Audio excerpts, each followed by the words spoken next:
Lamb to the Slaughter. Roald Dahl. The room was warm and clean, the curtains drawn, the two table lamps alight as and the one by the empty chair opposite. On the sideboard behind her, two tall glasses, soda water, whiskey. Fresh ice cubes in the thermos bucket. Mary Maloney was waiting for her husband to come home from work. Now and again she would glance up at the clock, but without anxiety, merely to please herself with the thought that each minute gone by made it nearer the time when he would come. There was a slow smiling air about her, and about everything she did. The drop of her head as she bent over her sewing was curiously tranquil. Her skin, for this was her 6th month with child, had acquired a wonderful translucent quality. The mouth was soft, and the eyes, with their new placid look, seemed larger, darker than before. When the clock said 10 minutes to 5, she began to listen, and a few moments later, punctually as always, she heard the tires on the gravel outside, and the car door slamming, the footsteps passing the window, the key turning in the lock.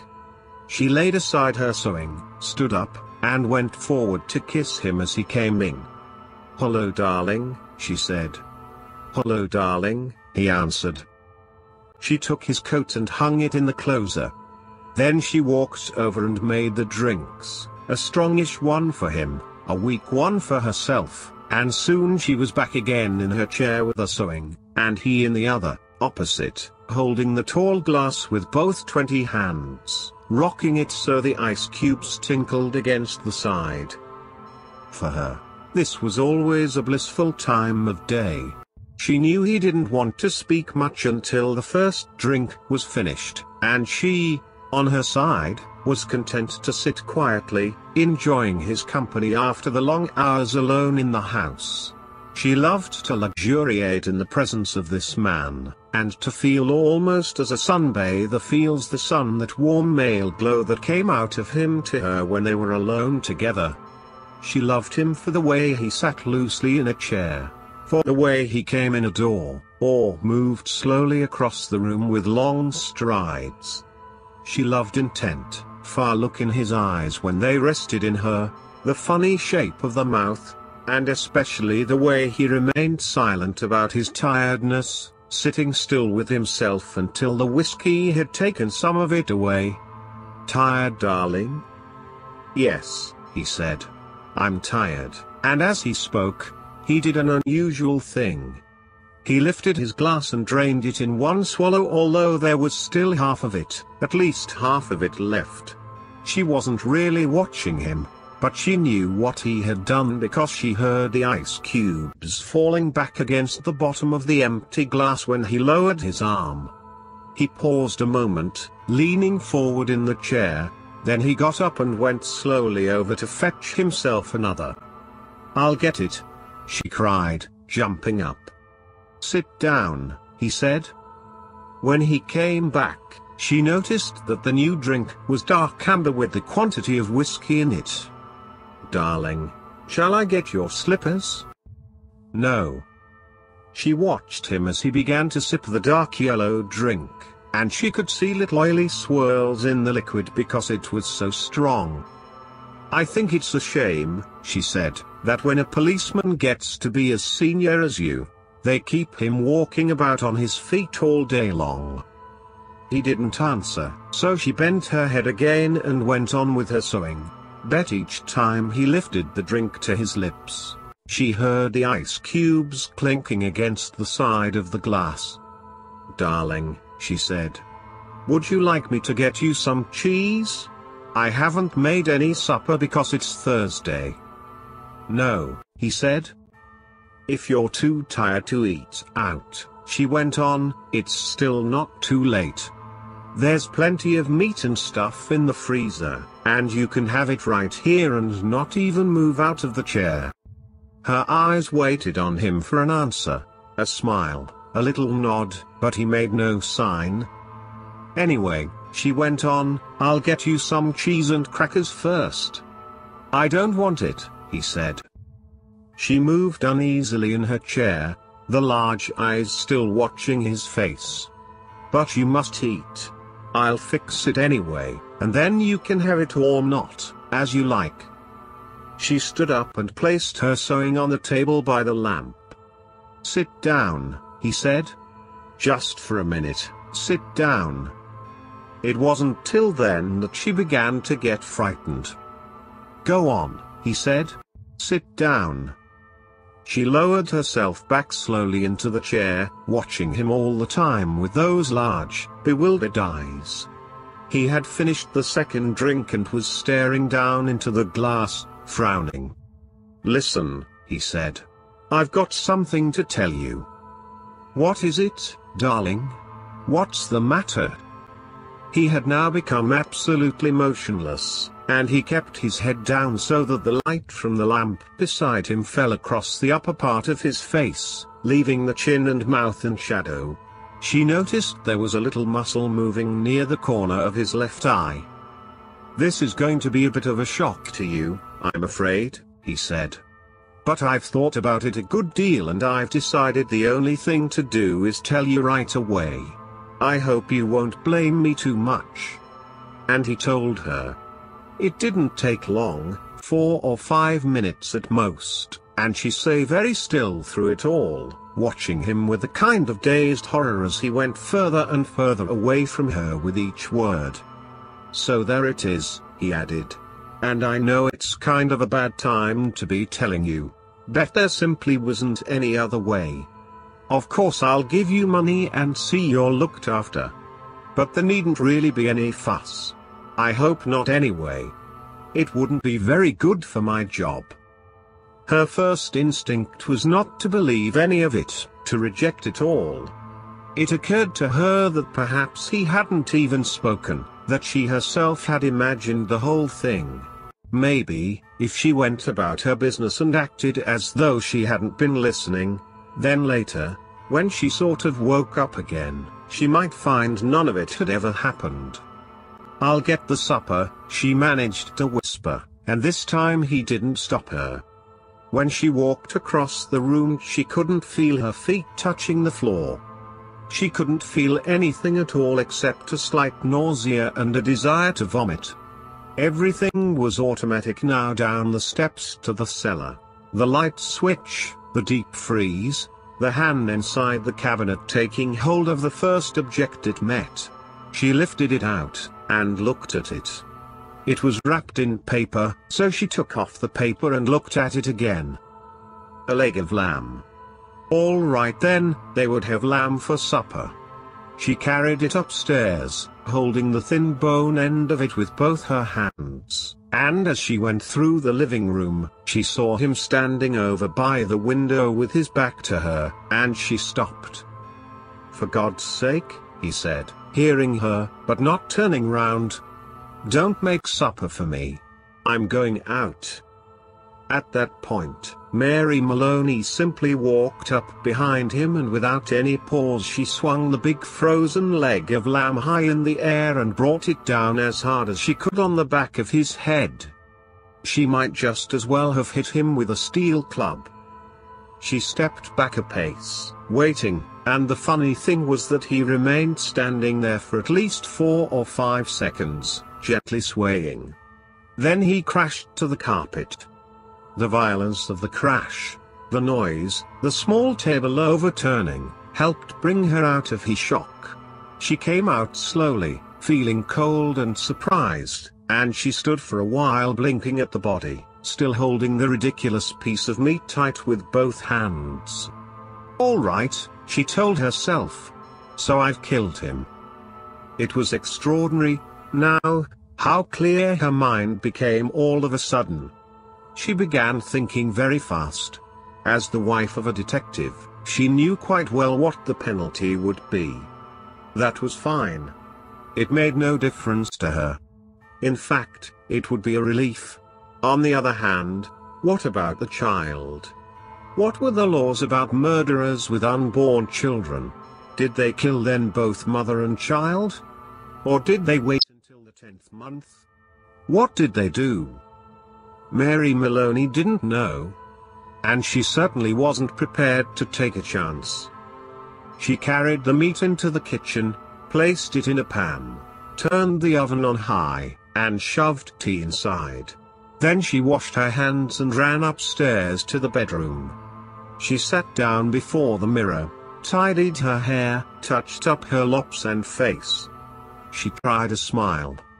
It came out rather peculiar. She tried again. "Hello, Sam," she said brightly, aloud. The voice sounded peculiar too. "I want some potatoes please, Sam." "Yes, and I think a can of peas." That was better. Both the smile and the voice were coming out better now. She rehearsed it several times more. Then she ran downstairs, took her coat, went out the back door, down the garden, into the street. It wasn't 6 o'clock yet and the lights were still on in the grocery shop. "Hello, Sam," she said brightly, smiling at the man behind the counter.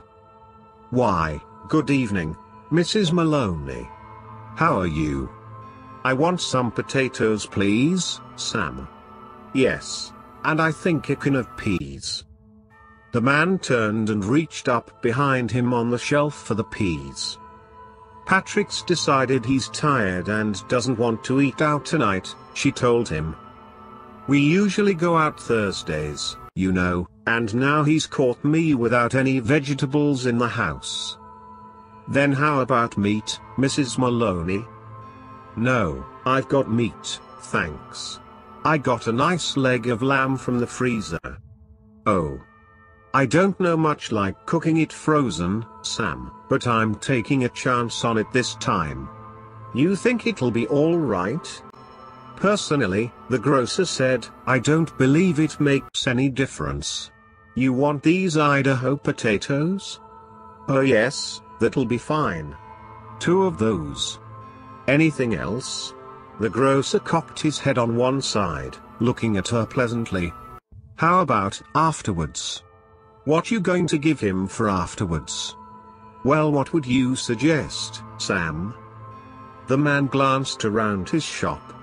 "How about a nice big slice of cheesecake? I know he likes that." "Perfect," she said. "He loves it." And when it was all wrapped and she had paid, she put on her brightest smile and said, "Thank you, Sam. Good night." "Good night, Mrs. Maloney. And thank you." And now, she told herself as she hurried back, all she was doing now, she was returning home to her husband and he was waiting for his supper, and she must cook it good, and make it as tasty as possible because the poor man was tired, and if, when she entered the house, she happened to find anything unusual, or tragic, or terrible, then naturally it would be a shock and she'd become frantic with grief and horror. Mind you, she wasn't expecting to find anything. She was just going home with the vegetables. Mrs. Patrick Maloney going home with the vegetables on Thursday evening to cook supper for her husband. That's the way, she told herself. Do everything right and natural. Keep things absolutely natural and there'll be no need for any acting at all. Therefore, when she entered the kitchen by the back door, she was humming a little tune to herself and smiling. "Patrick," she called. "How are you, darling?" She put the parcel down on the table and went through into the living room, and when she saw him lying there on the floor with his legs doubled up and one arm twisted back underneath his body, it really was rather a shock. All the old love and longing for him welled up inside her, and she ran over to him, knelt down beside him, and began to cry her heart out. It was easy. No acting was necessary. A few minutes later she got up and went to the phone. She knew the number of the police station, and when the man at the other end answered, she cried to him. "Quick! Come quick! Patrick's dead." "Who's speaking?" "Mrs. Maloney. Mrs. Patrick Maloney." "You mean Patrick Maloney's dead?" "I think so," she sobbed. He's lying on the floor and I think he's dead." "Be right over," the man said. The car came very quickly, and when she opened the front door, 2 policemen walked in. She know them both. She know nearly all the men at that precinct, and she fell right into a chair, then went over to join the other one, who was called O'Malley, kneeling by the body. "Is he dead?" she cried. "I'm afraid he is." "What happened?" Briefly, she told her story about going out to the grocer and coming back to find him on the floor. While she was talking, crying and talking, Noonan discovered a small patch of congealed blood on the dead man's head. He showed it to O'Malley, who got up at once and hurried to the phone. Soon, other men began to come into the house. First a doctor, then 2 detectives, one of whom she knew by name. Later, a police photographer arrived and took pictures, and a man who knew about fingerprints. There was a great deal of whispering and muttering beside the corpse, and the detectives kept asking her a lot of questions.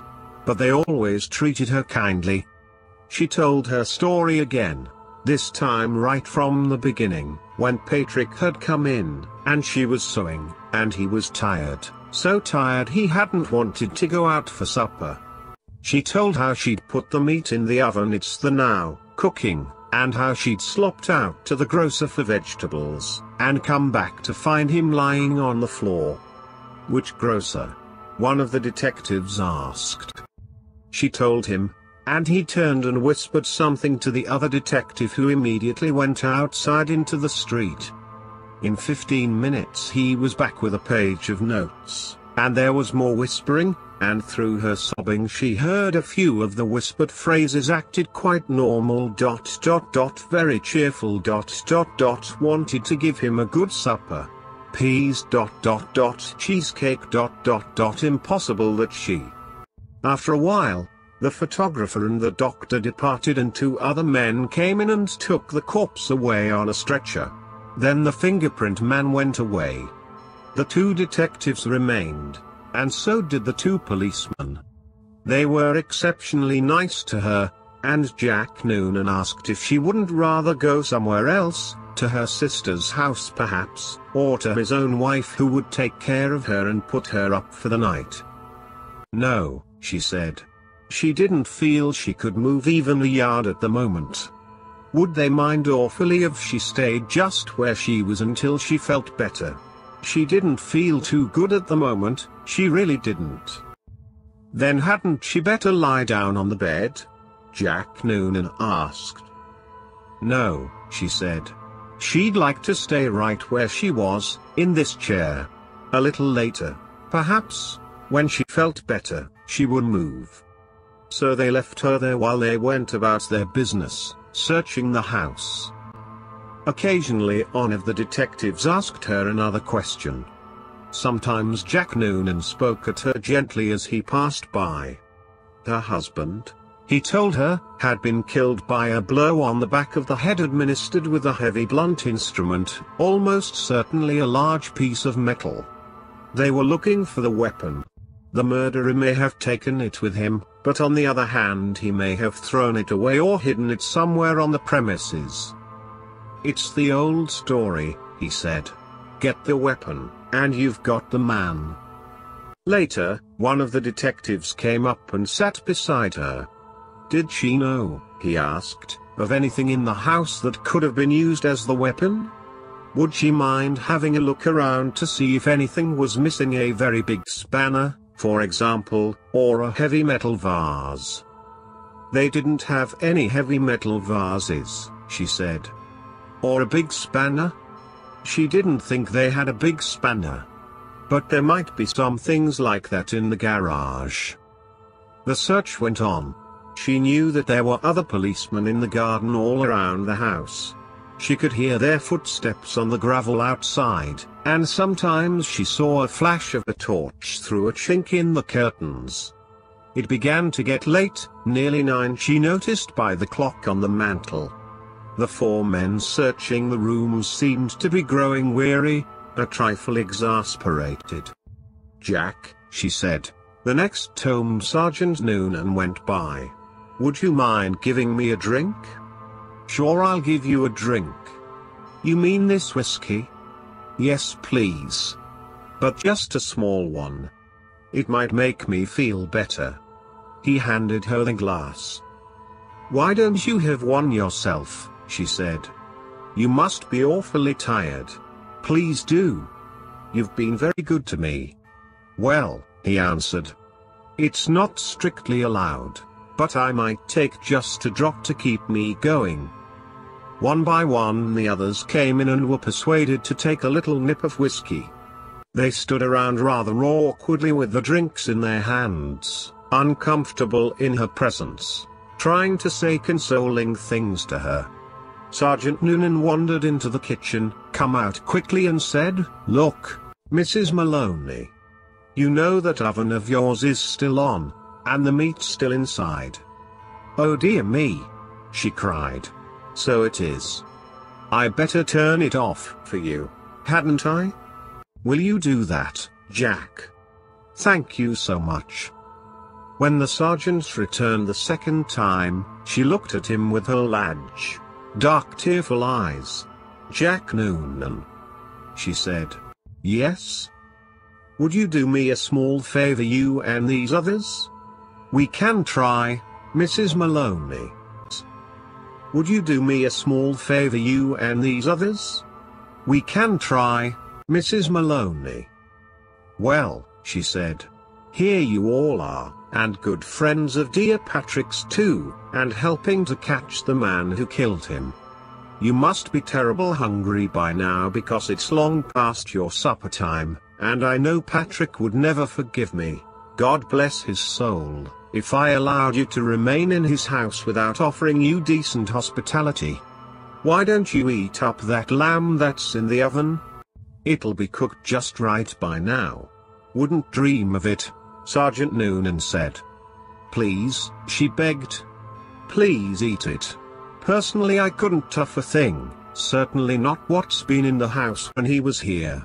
But it's all right for you. It'd be a favor to me if you'd eat it up. Then you can go on with your work again afterwards." There was a good deal of hesitating among the 4 policemen, but they were clearly hungry, and in the end they were persuaded to go into the kitchen and help themselves. The woman stayed where she was, listening to them speaking among themselves, their voices thick and sloppy because their mouths were full of meat. "Have some more, Charlie?" "No. Better not finish it. She wants us to finish it. She said so. Be doing her a favor." "Okay then. Give me some more." "That's the hell of a big club the gut must have used to hit poor Patrick," one of them was saying. "The doc says his skull was smashed all to pieces just like from a sledgehammer. That's why it ought to be easy to find." "Exactly what I say. Whoever done it, they're not going to be carrying a thing like that around with 285 them longer than they need," one of them belched. "Personally, I think it's right here on the premises. Probably right under our very noses.